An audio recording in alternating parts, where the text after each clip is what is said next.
नमस्कार दोस्तों, आप देख रहे हैं आज स्टडी ऑफिशियल और आज हम बात करेंगे भारत चीन सीमा विवाद से जुड़े एक बहुत ही महत्वपूर्ण मुद्दे पर।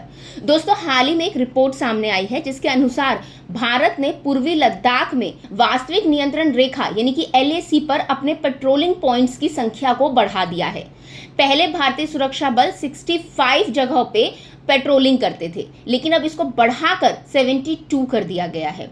अब इस कदम का महत्व क्या है, यह निर्णय क्यों लिया गया और इसका दोनों देशों के बीच संबंधों पर क्या असर पड़ सकता है, इन सभी सवालों के जवाब आज के वीडियो में हम डिटेल से समझेंगे। तो चलिए शुरू करते हैं।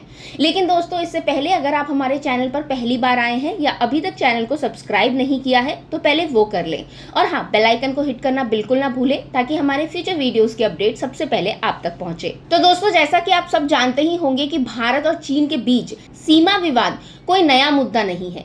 ये विवाद दशकों पुराना है और अक्सर इसके कारण दोनों देशों के बीच तनाव की स्थिति बनी रहती है। विशेष रूप से दोस्तों, पूर्वी लद्दाख का क्षेत्र जो हाल के वर्षों में दोनों देशों के लिए एक संवेदनशील क्षेत्र बन चुका है, यहाँ पर भारत ने अपनी पेट्रोलिंग को और ज्यादा मजबूत करने का निर्णय लिया है। तो आज हम जानेंगे कि आखिर भारत ने ये कदम क्यों उठाया, पेट्रोलिंग पॉइंट्स की बढ़ोतरी का क्या महत्व है और ये कैसे भारतीय सुरक्षा व्यवस्था को और मजबूत बना रहा है। तो दोस्तों, रिपोर्ट्स के अनुसार लद्दाख में वास्तविक नियंत्रण रेखा यानी कि LAC पर भारतीय सुरक्षा बलों ने पेट्रोलिंग पॉइंट्स की संख्या 65 से बढ़ाकर 72 कर दी है।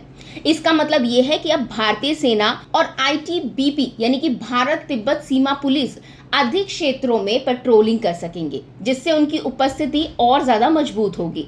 पेट्रोलिंग पॉइंट्स का मतलब होता है दोस्तों वो क्षेत्र जहां पर सैनिक नियमित रूप से पेट्रोलिंग करते हैं और अपनी मौजूदगी दर्ज कराते हैं, ताकि ये सुनिश्चित हो सके कि उस क्षेत्र पर उनकी पकड़ बनी हुई है। अब दोस्तों, नए पेट्रोलिंग पॉइंट्स की पहचान PP04 से लेकर PP65 के बीच की गई है।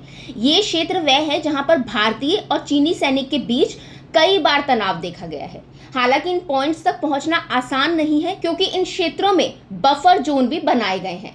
फिर भी भारतीय सुरक्षा बलों ने इन पॉइंट्स तक पहुंचने के लिए नए मार्ग विकसित किए हैं ताकि प्रभावी पेट्रोलिंग की जा सके।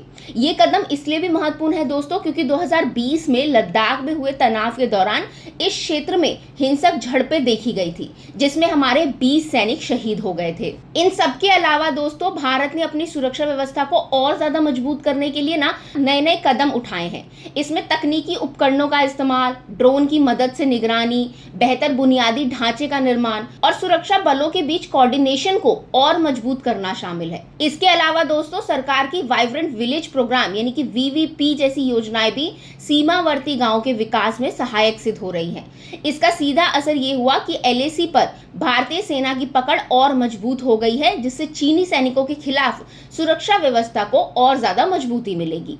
अब बात करते हैं दोस्तों चीन के साथ सीमा विवाद के इतिहास की। तो दोस्तों, भारत और चीन के बीच में 3448 किलोमीटर लंबी सीमा है, जो कि उत्तराखंड, हिमाचल प्रदेश, अरुणाचल प्रदेश और लद्दाख के क्षेत्रों से गुजरती है। ये क्षेत्र काफी संवेदनशील है क्योंकि ये तिब्बत से सटा हुआ है और चीन तिब्बत पर अपना कब्जा बनाए हुए है। लद्दाख में 1597 किलोमीटर लंबी सीमा है, जो इस पूरे विवाद का केंद्र बिंदु है। चीन अक्सर इस क्षेत्र में घुसपैठ करता है, जिससे तनाव की स्थिति बनी रहती है। अब बात करते हैं दोस्तों ITBP और सेना की तैनाती की। तो भारतीय सेना और ITBP मिलकर LAC की सुरक्षा का जिम्मा संभालते हैं। हालांकि पिछले कुछ सालों में कई रिपोर्ट्स में ये बात सामने आई है कि कुछ पेट्रोलिंग पॉइंट्स पर पेट्रोलिंग नहीं हो पा रही थी। इसके कारण चीन ने कुछ क्षेत्रों में अपनी उपस्थिति को बढ़ा दिया था। खास करके गोगरा पहाड़ियों और उत्तरी तट जैसे क्षेत्रों में हमें नुकसान उठाना पड़ा था। लेकिन अब नई तकनीक और बेहतर कोऑर्डिनेशन से इन खामियों को दूर किया जा रहा है और भारतीय सुरक्षा बल पूरे क्षेत्र में अपनी पकड़ मजबूत कर रहे हैं। अब दोस्तों, इस नए कदम का महत्व इसलिए भी बढ़ जाता है क्योंकि ये भारत की चीन के प्रति सख्त नीति को दर्शाता है।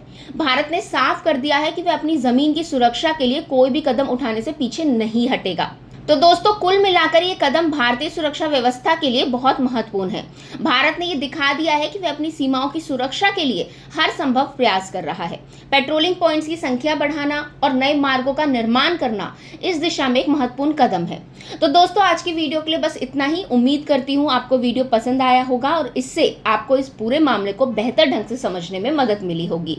अगर आपके मन में कोई सवाल है या आप किसी मुद्दे पर अपनी राय देना चाहते हैं तो कृपया कमेंट बॉक्स में जरूर बताएं और साथ ही वीडियो को लाइक करें, शेयर करें और चैनल को सब्सक्राइब करना बिल्कुल ना भूलें। अब मिलेंगे अगली वीडियो में, तब तक के लिए थैंक यू।